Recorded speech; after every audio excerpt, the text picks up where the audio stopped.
आ लाखों वर्ष बीत गए। आकाश में उत्तर की ओर सफेद बादलों के पहाड़ में एक बड़ी गुफा में एक विशाल भालू रहता था।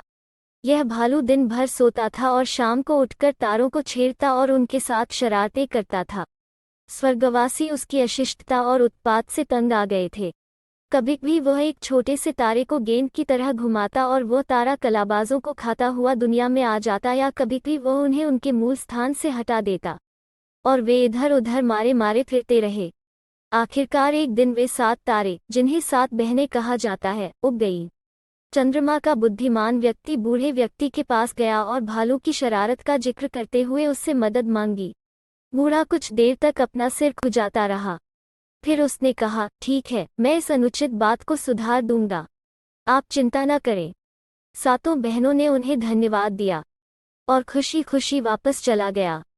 दूसरे दिन चंद्रमा के बूढ़े आदमी ने भालू को अपने पास बुलाया और उसे डांटते हुए कहा, यदि तुम अधिक शरारत करोगे तो तुम्हें स्वर्ग से निकाल दिया जाएगा। क्या आप नहीं जानते कि इन छोटे तारों की रोशनी से लोग और जहाज दुनिया में अपना रास्ता देखते हैं, लेकिन आप हर दिन उनके साथ गेम खेलते हैं। तुम यह भी नहीं जानते कि जब ये तारे अपने उचित स्थान पर नहीं रहते तो संसार के यात्री और जहाज रास्ता भटक जाते हैं। मीरा रेच ने कान लगाकर सुना और कान हटाकर हंसे और बोले, क्या मैंने दुनिया भर के जहाज़ों और यात्रियों की चिंता करने के लिए रोशनी का ठेका ले रखा है? यह कहकर भालू चला गया। जाने के बाद बूढ़े व्यक्ति ने बहुत देर तक नहीं सोचा कि इस राक्षस को कैसे वश में किया जाए। अचानक उसके मन में ख्याल आया कि उसे ओरियन देव से मदद लेनी चाहिए। ओरायन द जायंट एक शक्तिशाली तारे का नाम था, जो उस समय बहुत अच्छा शिकारी माना जाता था और अपनी ताकत के कारण दैत्य कहलाता था।